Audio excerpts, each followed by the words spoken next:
Well, hello there, my friendly acquaintances in the self-improvement, marketing, and get off your ass world. Great ass! And for those that want to fire your boss, welcome to Fire Your Boss, probably the only podcast out right now that teaches you the steps that you need to fire your boss. Nice. And then maybe even hire him or her later on. Gentlemen, introduce yourselves. I love that. I love that vision, that picture in my mind, George. Just, you know what, Chuck, my own boss, I'd like to hire you, man. Come work for me now. That would have been something. I am Frank Aaron from conversionchemistry.com, the beautiful creation that Jonesy and I have put together in order to help you, good citizen, escape the rat race and fire your boss with a little bit of time, a little bit of money, a little bit of effort, but not too much, because that wouldn't be much fun. That would be too much work. So we're here to help. conversionchemistry.com. Over to you, Jonesy. And I'm Jonesy, also from conversionchemistry.com, the entrepreneur solutionist, former mentee, now still mentee of Frank Aaron, and going along for that ride to teach people strategically, right, how to quit their job and become their own boss, and then, pop back into the old job with the cigar in their hand. Yeah, see, I got a spot for you, kid. To your old boss. That's what we want. Keyword: strategically leave your job, not impulsively leave your job. Correct. That's important. That's a very important distinction that I make. It's battle tried, but it did work for me, and it's worked for other people under my coaching and consultation, which is, simply put, build up your side hustle while you're still working, and then monetize and scale it to a point where it replaces your full-time income. I got to a point, George, where it was actually costing me money to go to work for somebody else. It was costing me money, because I could make more in a day working for myself than I can make in a week working for the man. Positive cash flow is a beautiful thing, man. It is. Yes, indeed. Don't trade time for money. Frank Aaron, 1925 or something. I will speak to you about that after this show. Oh, sorry. Am I getting? Just because I'm pushing 60, those dates? you whippersnapper. Just because I'm pushing 60 now. Let's not get too crazy. So we're talking about branding today, guys. How exciting! We are. Yes. We're talking about branding, and I was thinking about, when I was thinking about branding, the first thing that comes to my mind is the visuals. First, the second thing was kind of like best practices. When I walk in a supermarket and I go in the soup aisle, I immediately can tell where the Campbell's soups are because of the red and white label. I can tell where the Progresso soups are because that's the blue and white label.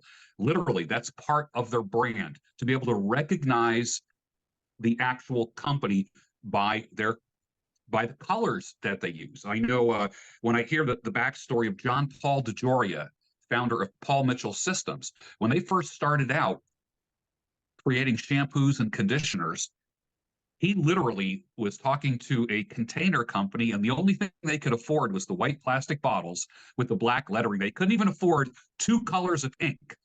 But right now, what's kind of interesting is that the branding of Paul Mitchell products is a white plastic bottle with the black lettering. They were initially ashamed of that, but that became their brand. And now when you walk into like a beauty supply store or a drugstore, pharmacy or whatever, you can tell the Paul Mitchell products just by the white bottles with the black lettering. Jonesy, talk to us about branding. What is branding? So that's very interesting, and I'm going to go off on a mini tangent about how that worked out for them, because they are known as a higher premium brand, and black and white is now associated with luxury. So how dope that it worked out for them. Wow. So here's my little take on branding right now, to differentiate a brand from branding, because it's something I get asked a lot, and or it's frankly kind of confusing. People use the terms interchangeably, and while they're related, the way I think of it is that one serves the other. The brand being operational, being at the mission, the purpose, the positioning, and the branding. George, you said it perfectly. It's the visual. It's the visual representation, the voice of the styling of the brand. So ing is the extension of the word. So branding is the extension of the brand. Frank, what is your perception of what a brand is? And I'll add on to this. Why is that important? Why is it important for each person to have a brand? I'm going to talk about some of the intangibles. Joan, you guys talk about going to the supermarket and seeing soup and all. There's things that commercials on TV, they play in your head and they stay in your head. And you can visualize what a company or a place or a product is, does, or makes you feel. And that's important because you're competing for, there were so many messages that we receive every day, so many advertised messages. I forget what the number was. It was like something stupid, like ridiculously, incredibly, no brain could possibly filter through it all. So you have to find a way to create a way. You have to create what I like to call cognitive dissonance in the marketplace. You have to do something different to stand out. The way I created my brand, I'll tell you this, I had two choices when I started out. One was the bankrupt truck driver from New Jersey who made six figures online. Or two, I could have said, hey, you know what? I went back to school, got my logistics management degree, graduated ahead of my class, had offers to be flown down to Florida to the Council of Logistics Managers trade meeting. And my professor was on that. And he said, Frank, come down. I want to shop you around. I could say, oh, I was hiring, interviewing with Northwest Airlines, General Motors, the railroad, or whatever. But I chose a path of, freedom. Either one of those brands is good, but which one's more visceral? Which one more do you remember more? The bankrupt truck driver from New Jersey, or some dude that had a college degree and instead he decided to go into business for himself? That was instinctual. I didn't do market research. I knew I could speak to the everyman, the average person. And yeah, I give myself credit. August the 4th will be 28 years full time. You don't get there by being an idiot. But at the same point, I've made a few boo-boos and had a few faux pas along the way, cost myself some money. But, the brand has remained intact. People still, my readership calls me Uncle Frankie. Like, hey, Uncle Frankie. That's crazy because, they came up with that. I never branded myself Uncle Frankie. Somebody did, and it took off. I can remember in the early days of all this, I was on an airport shuttle bus someplace, I don't know where, and someone goes, "Oh my God, you're Frank Aaron." And I'm looking this way for my dad, I'm looking this way for my son, and I'm like, "Oh, they're talking about me? What the hell?" So it's interesting.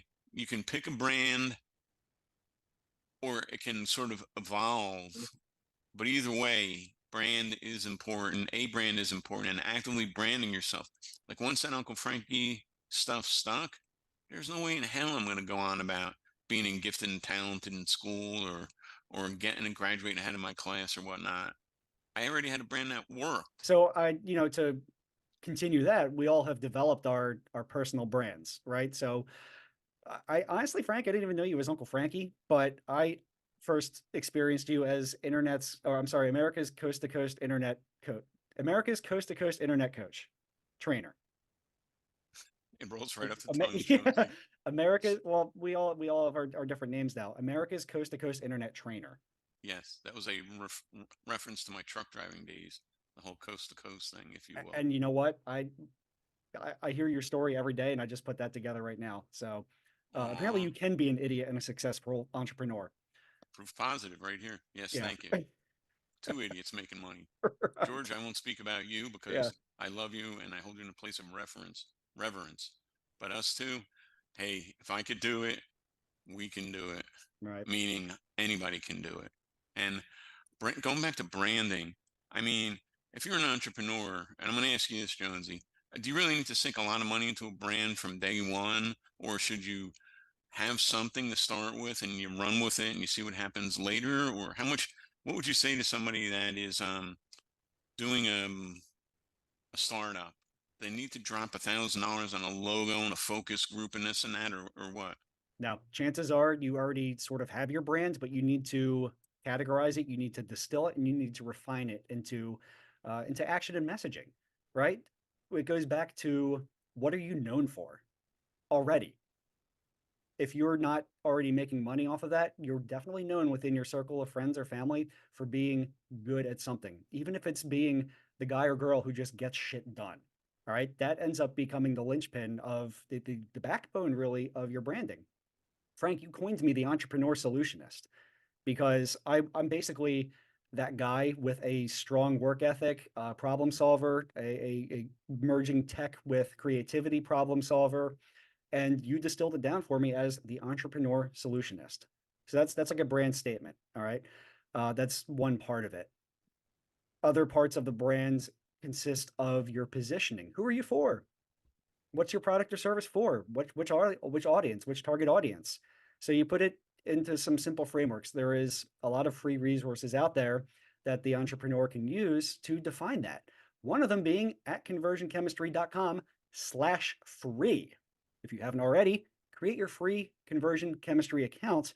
And one of the free resources we include on there is a building your brand worksheet, which again, you probably already know the answers. I'm confident you already know the answers to this, but it's going to put them under categories and headings and into a framework where it develops your brand.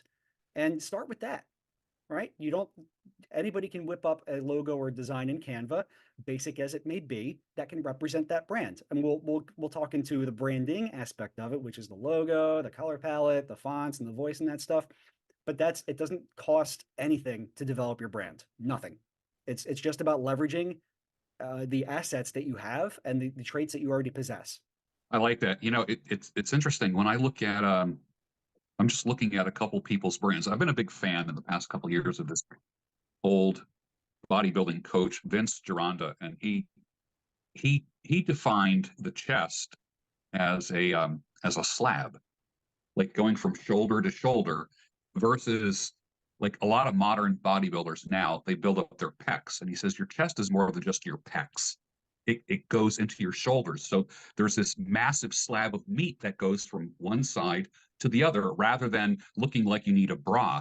And I'll never forget the story of Arnold, who arrived at Vince's gym and said, "Hi, I'm Mr. Universe," or something like that. He took the cigar out of his mouth and said, "You look like a fat fuck to me." He said, and Arnold really humbled himself and said, "I want you to help me to go to the next level." This is a guy who was already at the top, saying, "I want you to help me go to the next level." So Vince Gironda's brand was kind of like this unapologetic, you're going to get insulted kind of thing. And it just reminded me of branding. Like people went to him to like be told the cold hard truth, the way you do things, the Jonesy method, the Frank Gehry method, the Vince Gironda method. What is the method? Methods, we talked about the visual element, Campbell's soup, Progresso soup.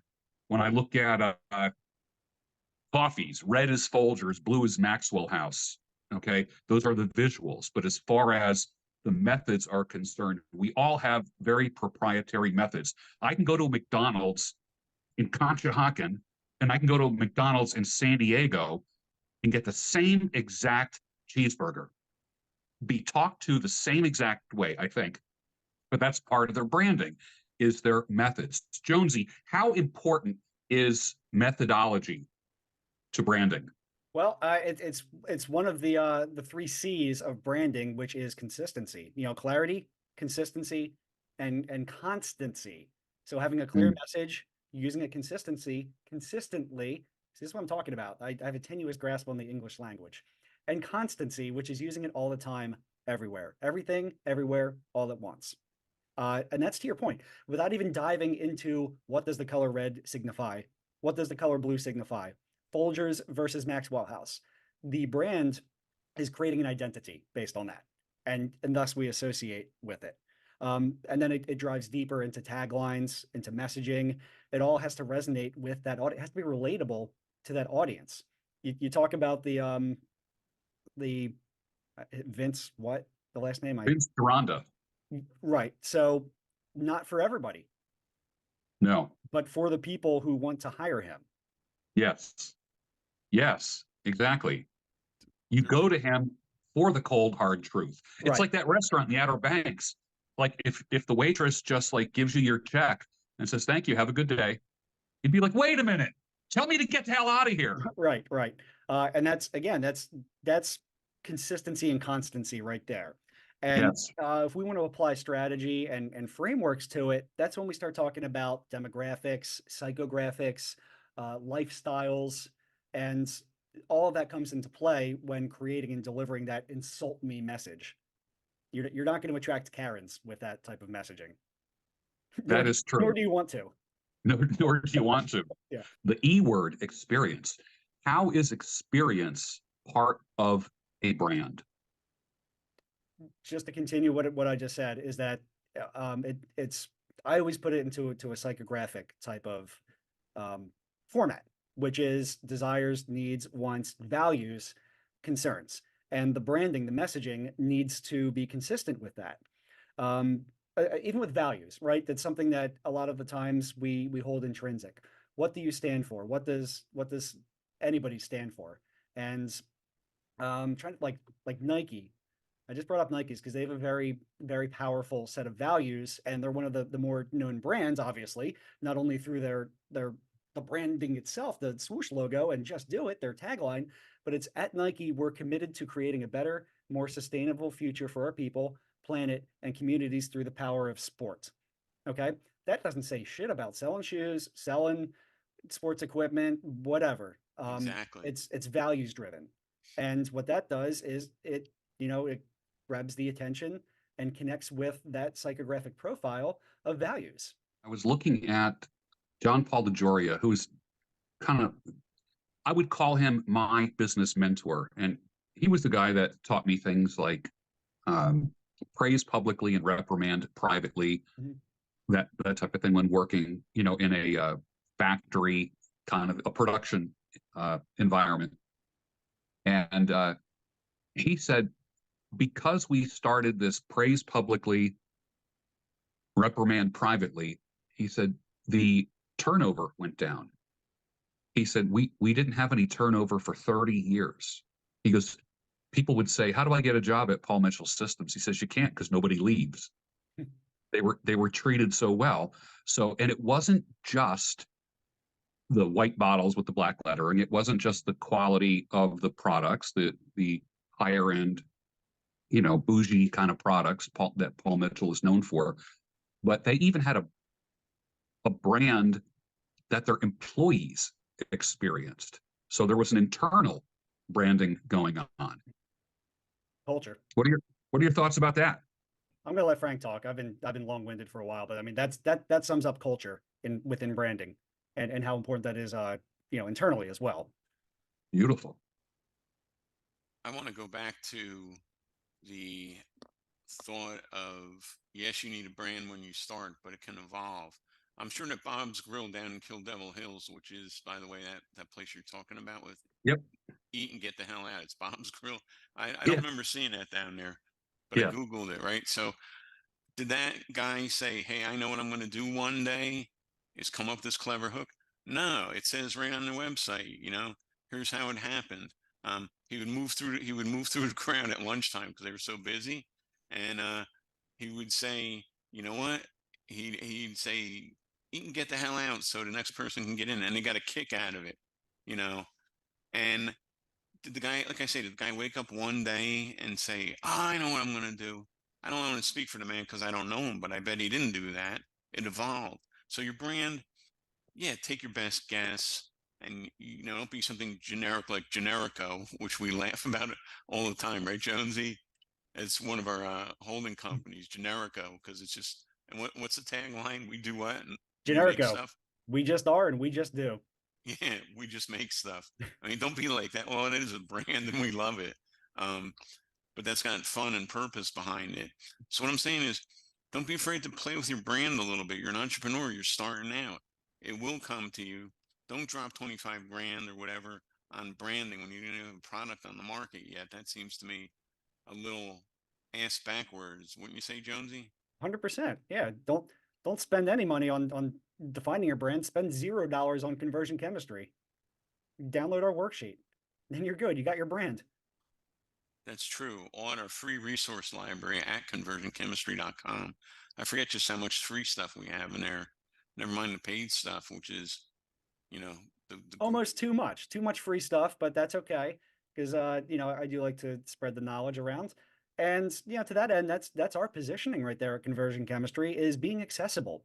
The core program is not free, although if you do use the code Bruno2024, then you can get lifetime access for $197, which I've been told by many people, mentors, our own customers, that that's an insane price, but so be it. The more, I've said it as well, by the way, yeah, but you know whatever. what? It's gonna, you know, a small barrier to entrepreneurship, but not a huge one. It's reasonable. Right. And the value that we give blowing our own horns, honk honk, is pretty darn good. Yeah. There's a lot in there. And you said accessibility. You know, that was part of my brand too, guys. And I'm glad I remembered that bit.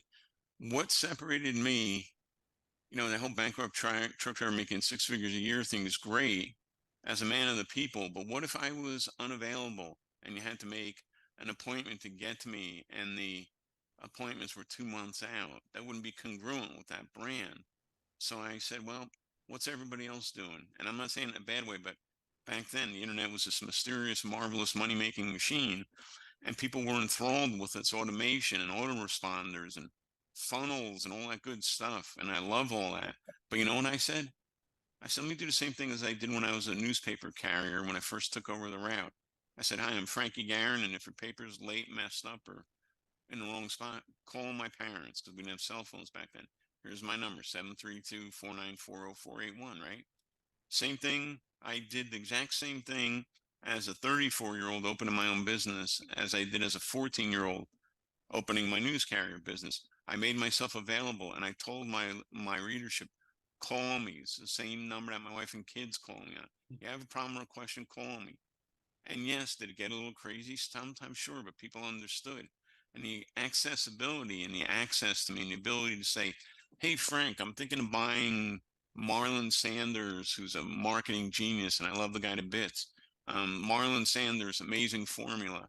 I'm thinking of buying it. Should I buy it? And I'd say, well, here's why you should. And can't really think of any reason why you wouldn't, but okay, here's this one thing.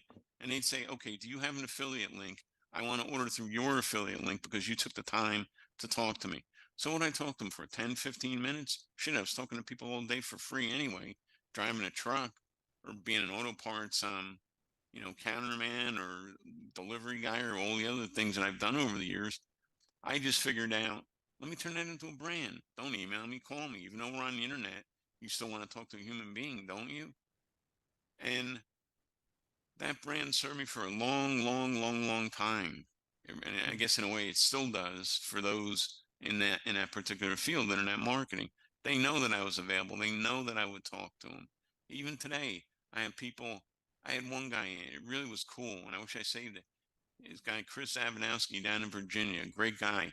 He emailed me out of the blue and he says, hey, Frank, something made me think of you, and I'll never forget your kindness 20 years ago. And I'm paraphrasing here, that you took the time out of your day to talk to me and give me some advice that 20 years later, I haven't thought, I mean, not in a bad way, but I haven't thought of Chris recently. He's a great guy and I love him. If I saw him today, it'd be a big hug and a hello. But how long did my brand last? Well, clearly it lasted at least 20 years, right, guys?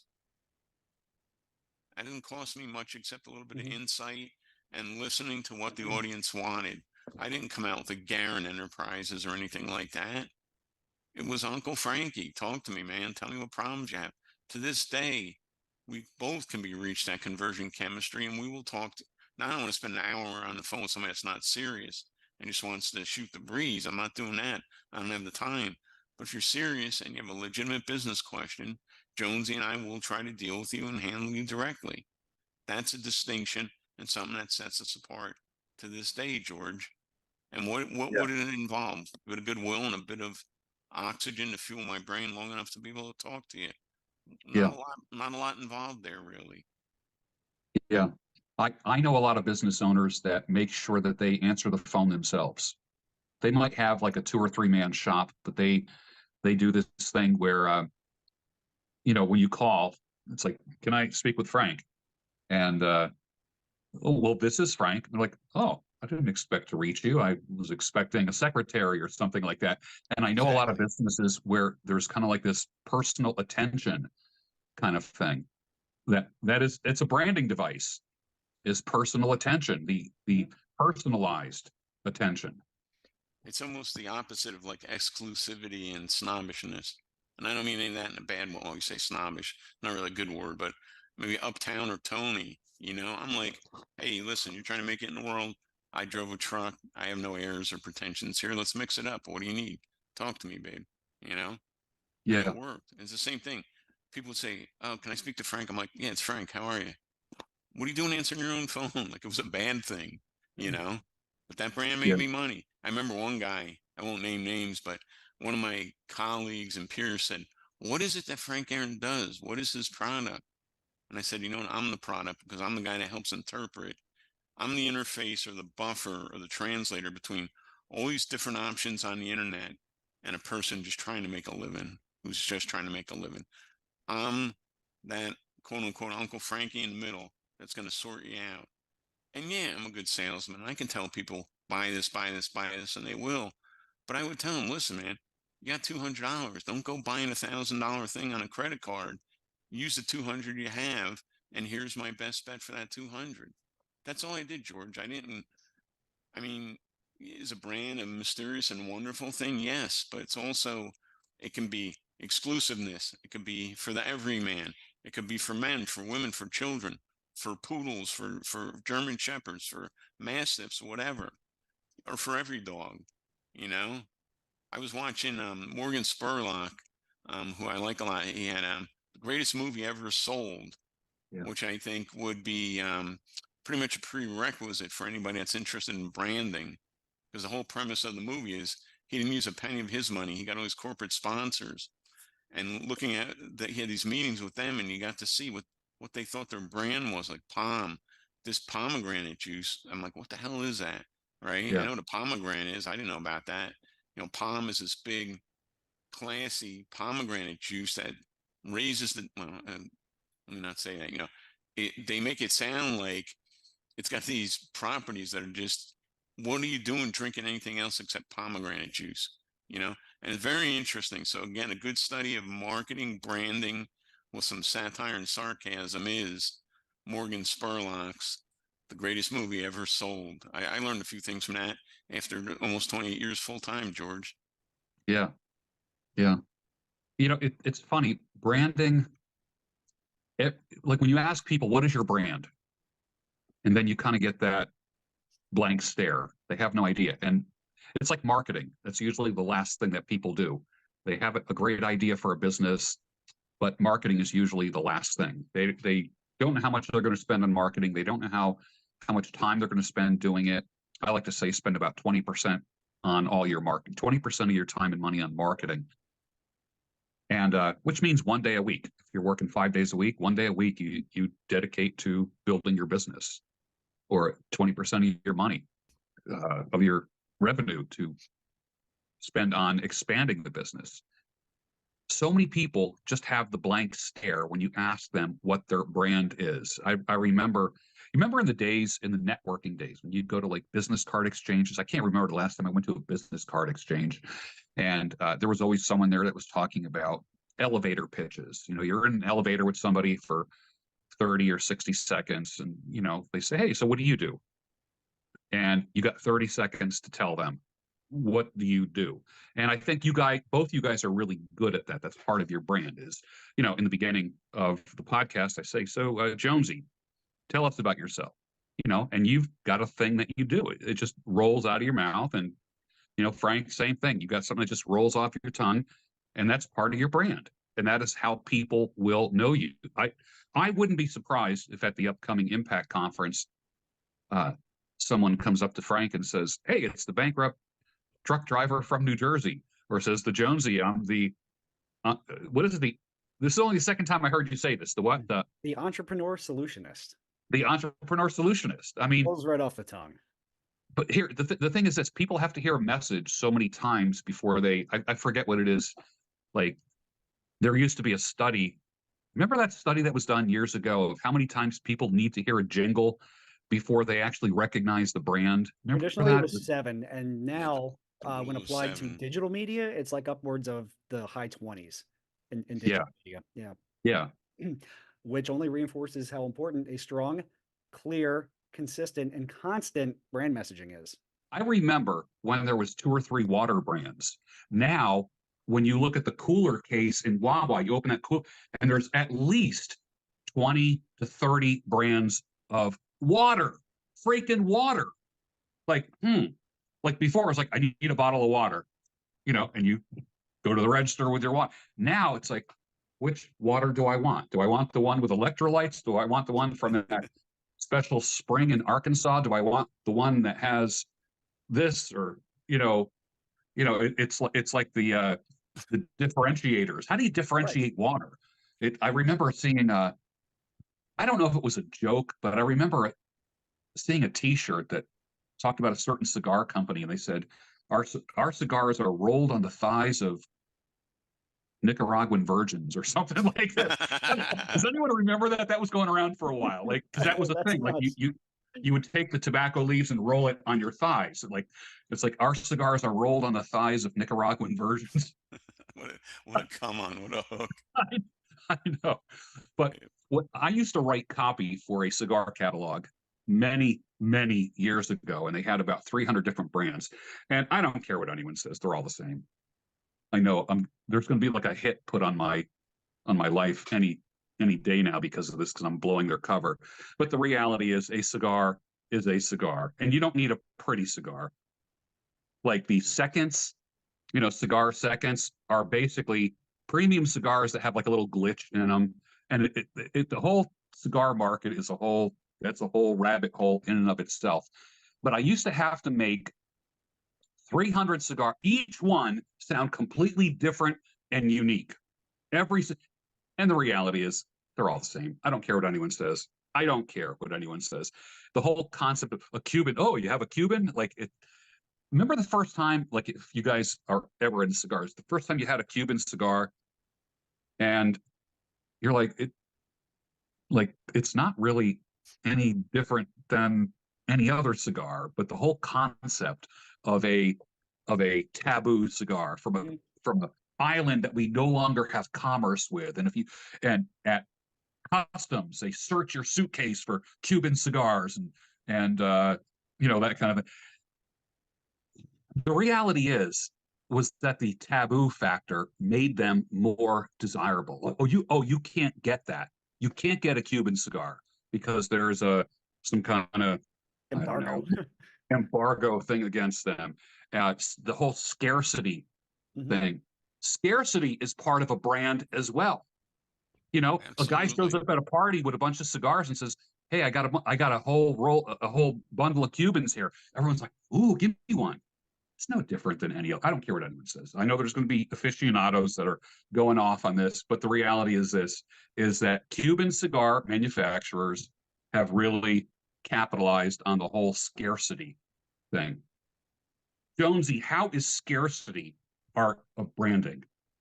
So scarcity, I would say that you can put that back into the 4 Ps. So that's your positioning and pricing. You can kind of identify and define your product or services positioning, who it's for, based on scarcity being either manufactured, like, well, no, I'm sorry, Cuban cigars, they were scarce because of the embargo.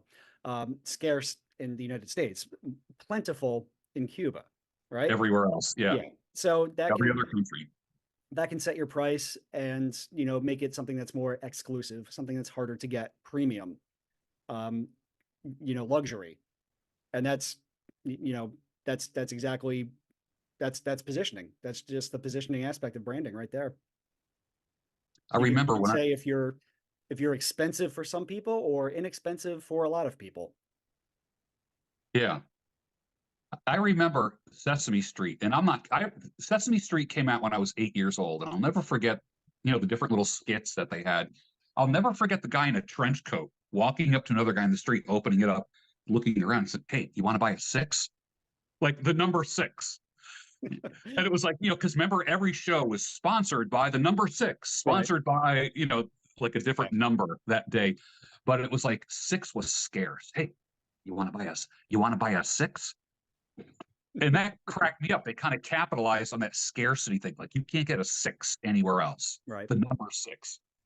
Think about even the cigars like you're talking about. One is you keep them all in the humidor. And the second thing is you set them all on fire and burn them till you're done anyway. The whole thing, does the whole market make sense at all? Never mind the Cubans. right? You're Yes. setting something on fire and smoking it, and you get some satisfaction. At the end of the day, what do you have left? A cigar stub, right? That's what you got left for your money. So that's about the experience that, oh, it's cooler than cigarettes, it's healthier than cigarettes, whatever. You're still setting something on fire and smoking it, man. Yeah. Yeah. I think the tobacco industry it's very interesting following them. I think it's absolutely fascinating just seeing how they differentiate and have scarcity and uh, a study of the tobacco, and not necessarily the cigarette industry, but as far as cigars and pipe tobacco uh, and chew now, the stuff you put between your cheek and gum and all that. Now there's pouches and, forget the tobacco. Now we just have pure nicotine that you stick in your mouth and this kind of thing. So that's a whole study in and of itself. You talk about branding. I can remember my dad smoked a pipe for years and years, and his was half and half. And he'd be like, Frankie, here's $1. Go to the store, get me a pouch of half and half. Keep the change for your bubble gum. And if I remember right, it was silver and it had dark green and dark red. It still does. Yeah. So how many years? My dad's been gone 4 years, and he hasn't smoked in the past 20 or 30 before that. And I can still remember as a kid, a pouch of half and half, please. Had to be half and half. And boy, if they were out of half and half, man, my dad's day was ruined, Yeah. And they just let little Frankie go in and buy tobacco from the corner store? Oh, hell yeah. Back then, man. sure. Yeah, Oh, absolutely. I could go and get cigarettes or cigars for my father or my grandfather. It was not that big of a deal. For your father. They had cigarette vending machines, right, George? Oh, absolutely. I remember those. Yeah. They had little knobs and stuff. Yeah. Oh, yeah. Thank God I never smoked. I'll tell you what, I was too busy drinking beer. Budweiser owes me a fortune in corporate sponsorship, because I'll tell you what, I strongly endorsed Budweiser throughout my teens, my 20s, and my early 30s, man. You got Anheuser-Busch, pay up, you owe me. Think about those, like some of the entities that we talked about: cigars, tobacco, coffees, various beers, and of course, I think the microbrew, the advent of microbrews really, the big companies have taken a beating with these microbrews that are popping up, these hometown microbrew places. I mean, it's I'm old enough to remember when there was just maybe 8 taps at a bar. Exactly. Now I go to some bars, like there's this place that opened up near me. Forget how many taps they have now. Maybe 60. Like, jeez. What? I remember when a menu, remember when you go to a restaurant and there was a wine list? Remember that? Now you go to restaurants, oh, here's our beer list. Now there's 100 different beers. Yeah, it's crazy. We were kids. You drank Erlangers, red, white, and blue, I think it was, or like Schlitz. That was the cheap beer. Yeah. Budweiser was the good stuff, and Michelob was kind of equivalent to Budweiser, but maybe a little more uptown, And that's the beers I can remember. I mean, yeah, you had your imported stuff like that, but 100 taps, Mike, how do you even sample them all, George? I mean, it'd be fun to try, but 100, and yet the mere fact that there's 100 different beers to try is a selling point for Wheel of Hands. That alone is something. And come out and try your own. We have a place 2 miles from here. It used to be a post office. Now it's a microbrewery, and you come in there and you have your drinks and a little bit of finger food, Yeah. And they're making a living. There's cars and trucks there all the time. I never heard of a flight of beers until like the past maybe 10, 15 years, where you go and get a bunch of little glasses, and you pick your 6 or 8 beers, and it comes on a board with like little 2-ounce glasses, and you can try a number of beers. So I stopped drinking beer, I don't know, about 5 years ago, because it's too estrogenic, and I felt myself getting a little flabby, and I'm like, okay, I'm done with the beer thing, done. But branding, I'm also into motorcycles, okay, and all I know is I remember buying a Honda that was under a tarp in a guy's garage for like 20 years, and it was so not used under this tarp that he started storing stuff on top of it. So he had to like when I went to buy, he was like taking crates off of the motorcycle. It's like, I don't know. He goes, it's been here for a long time, and takes the tarp off of it like that. And he goes, I'm gonna have to, jump it or put a new battery in it. So he got out the jumper cables, and that sucker started right up, like right up after not riding for 20 years. And that was my first experience with Honda. Now, I'm really gonna rub a lot of guys the wrong way. Harley Davidson. I don't know anyone who has Maxwell House on a tattoo, or Folgers, or Campbell's Soup, but I know a lot of people that have Harley Davidson, Ride or Die, and it's not the best damn mechanical engine in the world. It's not. I think Honda is superior to Harley. I know, again, I'm waiting for a drone to hit my house any minute now after saying that. But the reality is, Honda can sit for 20 years. Put a new battery in it, that sucker will start right up and is roadworthy. You're going to have to replace seals and, cracking rubber tires. But Honda makes a superior vehicle. That really comforts me because I have a 1979 400cc Honda Hawk sitting in my backyard that I picked up off of a buddy that has just been sitting there because I haven't really had time to haul it to the carb shop to get it restored. But yeah. Thank you for validating my choice. Well, I mean, there are kind of people who fled the V-twin culture, and have said, "Oh, I went to Honda because my bike was spending more time in the shop than on the road." I've heard people say that more than a few times, but Harley has a culture. It has a brand. Absolutely. I mean, I had heard. Did we talk about this last time about Ferrari? How I forget what percentage of Ferrari revenue is from Ferrari hats, shirts, keychains, this kind of stuff. Like a Ferrari baseball cap is like $600 or something. Not even a Ferrari, the baseball cap. The baseball cap. Yeah, it's crazy.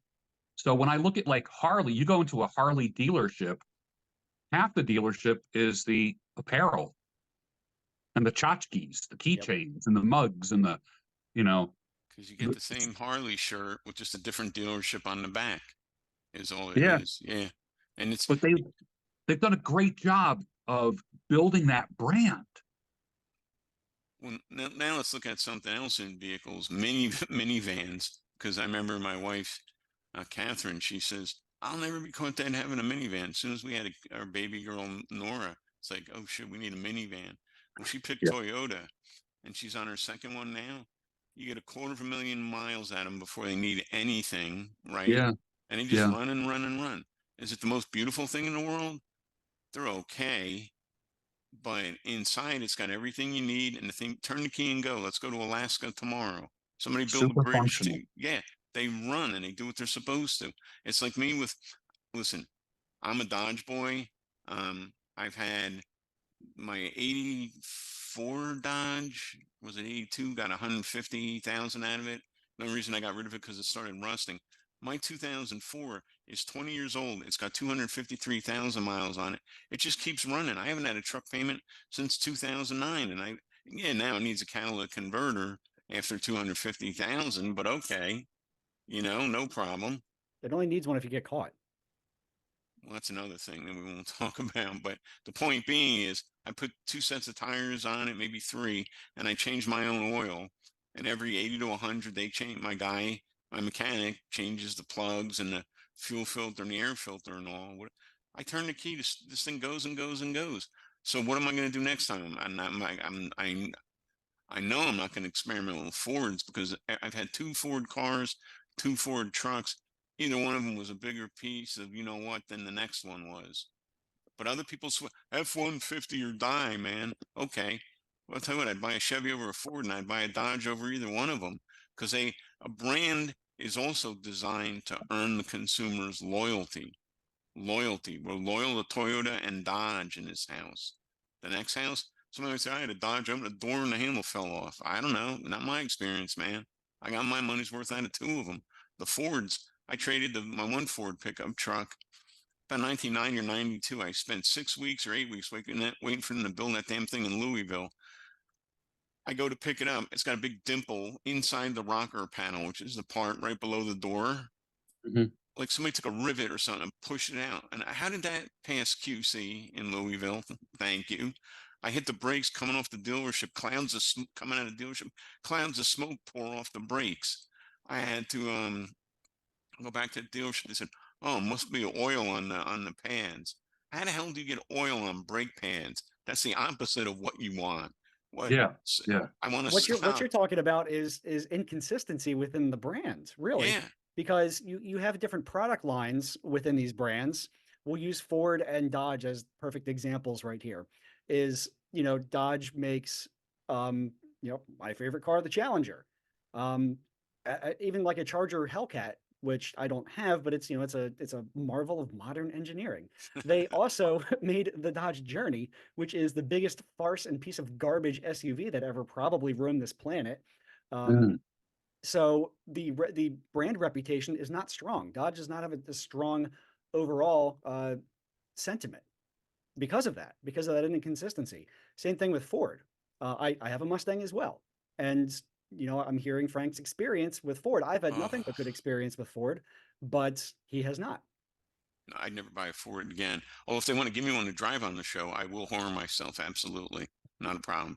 You want to give me a quad cab F-150 to make amends, guys? I'm your man. There's I still a can, chance. Yeah. I can be bought. Morgan Spurlock told me that, He is you want Frank it. the Forgiving. Yes, but All I'd right. still rather have So, which one of you guys, if somebody wanted to book an hour of your time and talk about branding, would you both be open to doing that? I mean, that's not my thing.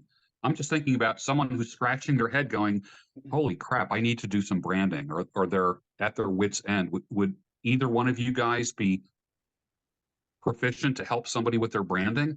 Yeah, I we mean, do. We're already positioned to do that through conversion chemistry. okay. It's services we both offer, Frank and I, independently through our businesses, but we offer it through conversion chemistry. So you can, request a conversation. Really, you're emailing us is what you're doing when you go to Yeah. conversionchemistry.com and fill out a little form that you want to talk to us. You're talking to us. So that's exactly how you do it. And the answer is yes. yes to Okay. both of us. Yep. Or if you like Team Frank better, bully for you. If you like Team Jonesy, bully for you. We are equal opportunity. And equal opportunity. What are we? Anyway, point is, there's no egos involved here. Surprisingly, and I appreciate you saying 1925 because that was funny. And I appreciate you saying that you're still mentoring under me. I consider you an equal. You know what I mean? That's what's cool about this business. And now we have George too. We have the George Bruno Yes. interviewing us and grilling us and working with us. Does life get any better than this? I ask you guys. Right. And friends, that is the key to joining masterminds. The right mastermind is that's one of my hacks is for Okay. $100 a month, I get like 10 mentors. Yeah. Like that's dirt cheap. I spend way more than that on the beer that George doesn't drink anymore. Yeah, right.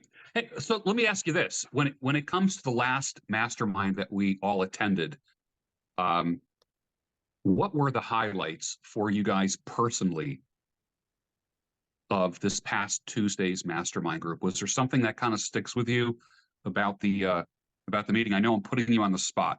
That was not part of the original questioning, but it just occurred to me that we're talking about that, so let's just talk about it. So what are you asking? What my takeaway from the overall Yeah, yeah. conversation What's your was, or takeaway? what I experienced? What Like, what's your takeaway? However you want to contribute. well, I like following the the progress of, and I say the newer people in the family. I am one of the newer people. I've only been involved in that mastermind for a year, but it's seeing and experiencing the evolution of entrepreneurship and growth. It's a self-fulfilling prophecy within that mastermind. It's a proven framework, and so not only do I get to share my successes, I am continually humbled when I go in there, when I bring new ideas to the table. So that hot seat we do is ever important. But we'll use the situation of the newest member, Margot, right? Of how all the advice that I was given that was like the Gutenberg press level of paradigm shifting and changing for me 18 months ago is I'm just rattling this off like it's routine now. And when she ultimately does take those steps, 18 months from now, she's going to be in the position of when the new person joins that mastermind is, oh, you sweet summer child, here's all you have to do to take these next 3 steps, because of how much of a smash up of systemic processes and culture, personal culture that mastermind is. And Yeah, I can see her in like 18 months, during a hot seat, and some newbie comes along. I can see her saying, "So what do you want to do when you wake up in the morning?" I mean, Yeah. Yep. See, what do you want to be like, remembered for? yeah, we all were newbies. We all were newbies at one time. Nobody ever was born an expert or woke up an expert or had a magic wand waved over them and became an expert. Absolutely. It's an evolution. Everybody, yeah, everyone started out as a blank slate. Everybody. That and the new ideas that are literally born on every day of the mastermind. I don't think I went in there last Tuesday or a couple Tuesdays ago, whenever this drops, that Larry Steinhaus would be like, "Hey Ken, we're going to start a new podcast for the Impact School of Marketing," and I want these 3 guys on it, meaning us 3, and we're like, Yeah. All right, I guess we're doing that now. Okay. Yeah, Right. we're the master panel. It's crazy. We're going to see how that works this week, Monday. Testing. It's all about testing. See Yeah. what works. It might fly.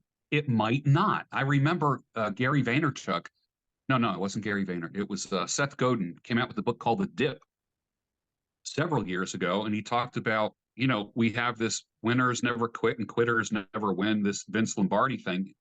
And Seth Godin said, you know what? Sometimes it's okay to quit. Sometimes it's necessary to quit. You don't have to go down with the ship. If something's not working, stop it. Like, tweak as much as you can. And when you've exhausted resources and still not working, there's no dishonor in saying, okay, it had a good run. We tried it. It didn't work. That's why I said with Fire Your Boss, we'll do a dozen episodes and we'll see how it's helping people. Right. We'll see if there's a value in this. We'll see if we're branding ourselves properly with this podcast. Not everything is going to fly. Some things will, some things won't. I'll never forget when I went to grad school, there was one class I had that had 13 textbooks. And I said to a classmate, I said, how the hell am I going to read 13 textbooks? Like, when you take a class, you usually get a textbook and maybe a workbook. This had 13 textbooks. I'm like, and the guy said to me, he goes, it's the European method of teaching. And I said, what's that? And I was, I don't know, 24 years old. He says, if you throw enough shit against the wall and then just see what sticks. And I'm like, oh, okay. So it's kind of like this immersion. It's this implosion kind of thing where you just throw a whole bunch of stuff at somebody, try a whole bunch of stuff, and some works, some doesn't. So who knows where this live call-in thing is going to go? It might take off. It might not. But testing, all good marketers know that testing is like a key quality that all good marketers and companies have. You value testing, and then you tweak on the fly. You course correct in the middle of it. No, absolutely. It's like everything we're doing here builds upon things that we've done previously, and hopefully this combination of the 3 of us brings enough value. I believe it does, because I like the fact there's 3 different opinions. Mm-hmm. They're very complementary, and a lot of times they're the same, but quite frankly, I'm buying an Indian motorcycle next time. So whatever we go, George, Yeah. And a Mustang in your driveway, Jonesy, shame on you with a Dodge in that driveway too. You're debasing it. And that Philadelphia Flyer, don't even get me started. Well, let's be fair. The Challenger's going to smoke that Mustang, but the Mustang's got the drop top, so it's my summer car.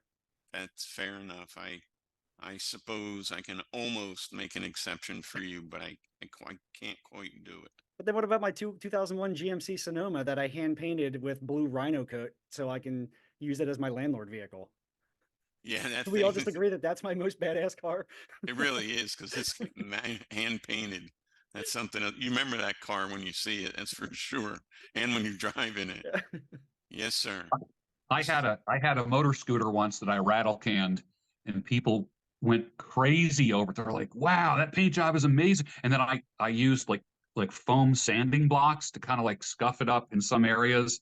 And people were just like amazed. They're like, wow, I love that paint job. They're like, where'd you get it done? I'm like, I did it in my garage with like 2 rattle cans and some sandpaper. They're like, what? Jonesy, how can the audience find you? Screw finding me. What I want them to do, which will ultimately lead back to me anyways, go to conversionchemistry.com/free and download and fill out your branding worksheet guide, which will help you to define your brand or redefine it. Because I'll still go to a branding class and seminar just to get new, fresh perspectives and ideas and frameworks that we fold into conversion chemistry. Beautiful. Frank Guerin. I would tell people to go to conversionchemistry.com/free and download their branding worksheet as well. And then I would say to get in touch with us because we're here to help. I would also tell people another URL that they need to go to is ken1day.com.